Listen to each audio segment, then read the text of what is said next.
Bismillahirrahmanirrahim. Assalamualaikum warahmatullahi wabarakatuh. And also very good morning to all of you. Baik pelajar sekalian, kita akan lihat pelajaran kita pada hari ini dengan dua filem yang terakhir dalam Kingdom Animalia. Pelajar sekalian dah belajar tentang bagaimana kamu belajar berkaitan dengan arthropoda pada pelajaran yang lepas.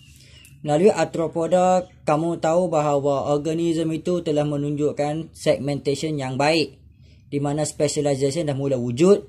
Nah, kamu juga dah faham bagaimana arthropoda itu dibekalkan dengan beberapa karakteristik yang bolehkan dia sangat berjaya di atas muka bumi ini. Karakteristik tersebut adalah hard exoskeleton dan juga joint appendage serta beberapa karakteristik yang lain.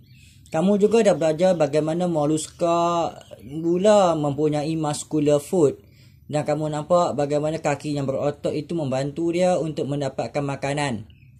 Baik, hari ini kita akan masuk lagi satu filem yang agak advance yang kita panggil sebagai filem Echinodermata. Filem Echinodermata ini adalah satu filem yang berkaitan dengan tapak Sulaiman.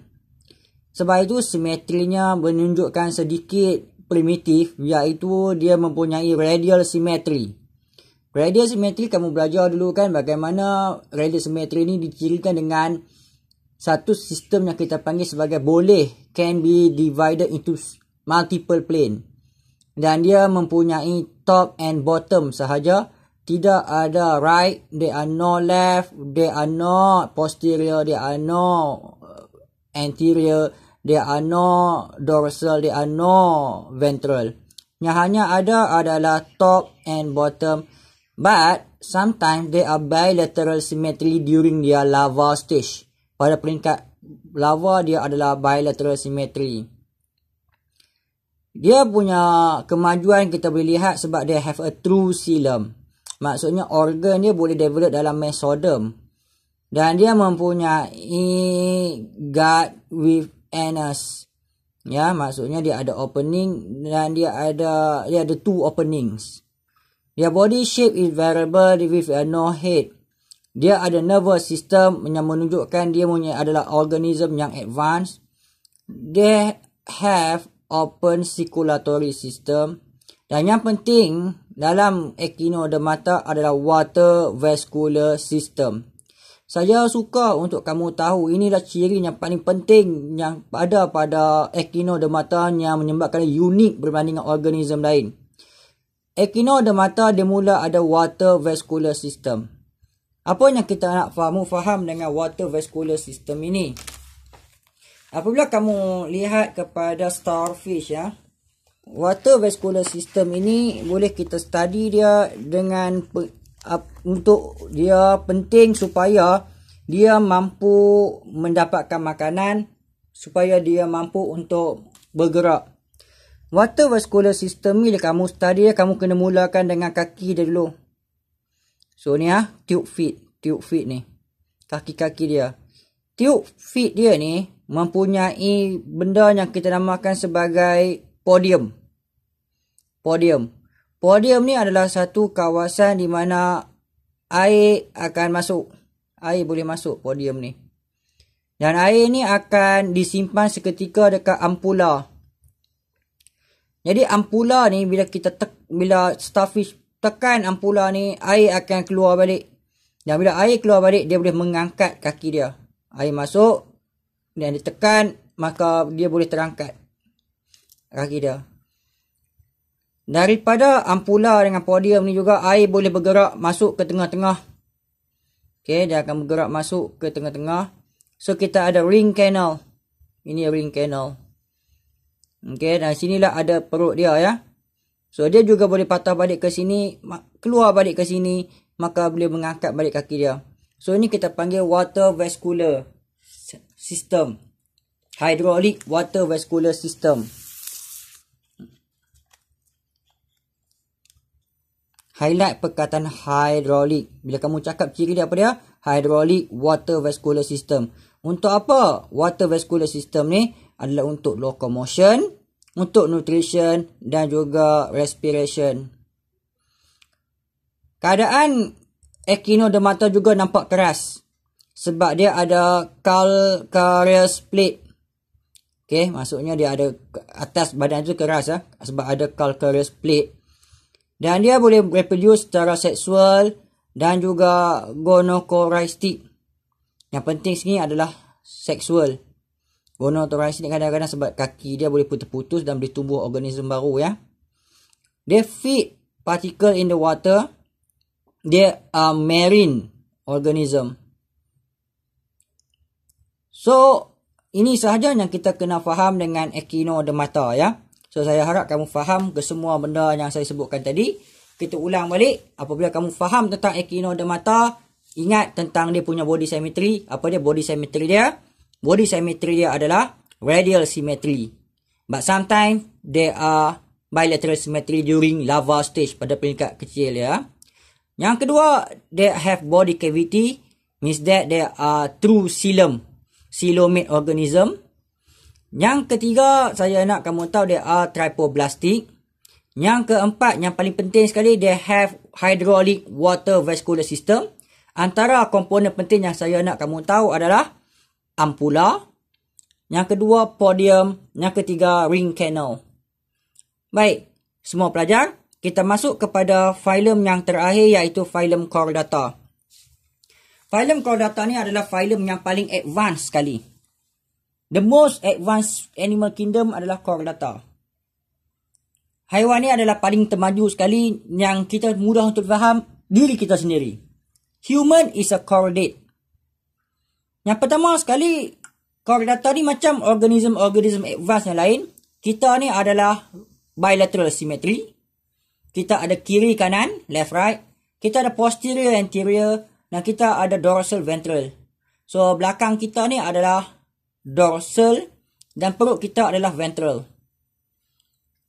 Yang berikutnya saya nak kamu tahu kita adalah trypoblastic.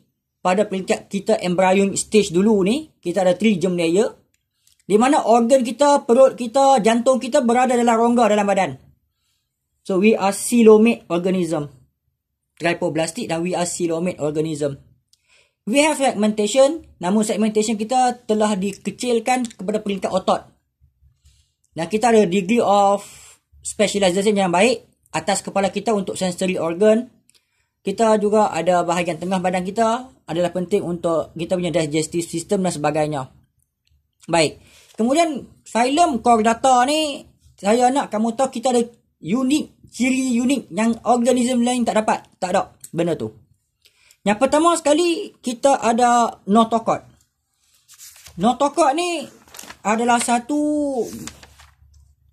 peringkat asas untuk menghasilkan kita punya backbone. Notochord ya. Bila kita adult dah matang, notochord tak nampak.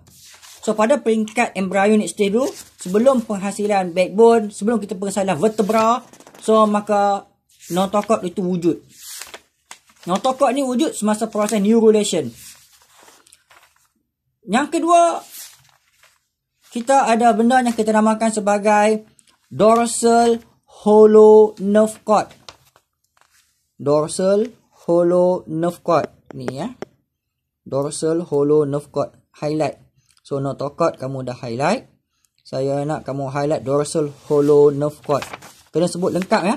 Dorsal hollow nerve cord. Yang ketiga, dorsal hollow nerve cord ni adalah penting supaya menghasilkan vertebra yang berliang. Ya, tulang belakang tu ada liang dia ya. So, penting tak liang tu?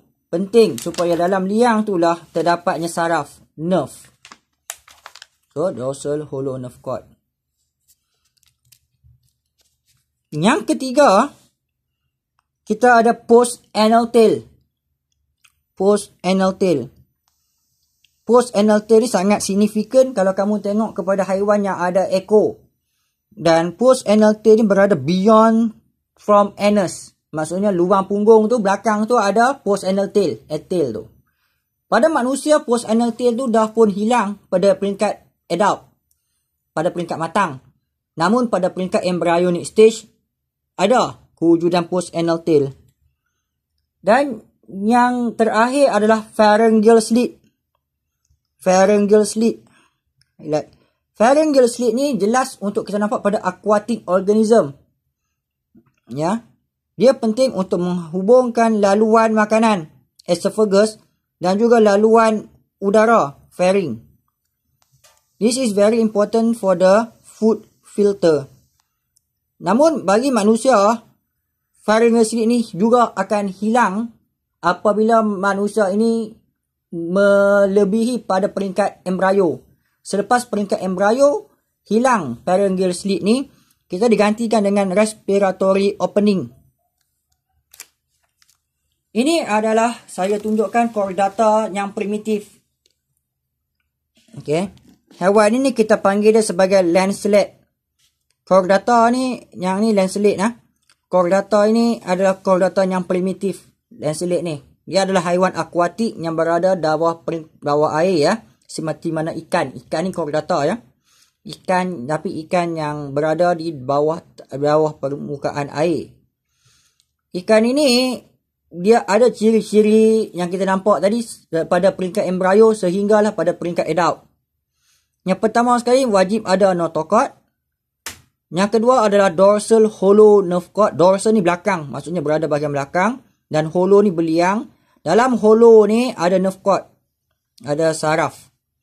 Notochord untuk vertebra, hollow nerve cord ni adalah untuk saraf. Yang ketiga pharyngeal slit. Biasanya ikan-ikan masih ada lagi benda ni ya. Maksudnya laluan air, laluan udara, laluan air, laluan makanan tu bercantum sekali. Pharyngeal slit. Dan dia ada post anal tail. Beyond from anus. Ni anus. Belakang dia ada post anal tail. So itu sahaja yang saya nak kamu tahu. Bagi setengah chordata yang lebih advance, they have a myotom. Myotom. Myotom ni adalah antagonist muscle. Ni myotom ya. Antagonis muscle kamu tahu ya. Kita ada bicep, kita tricep. Kalau bicep mengecut, tricep akan kalau bicep itu constrict, maksudnya mengecut, ada muscle iaitu tricep akan relax.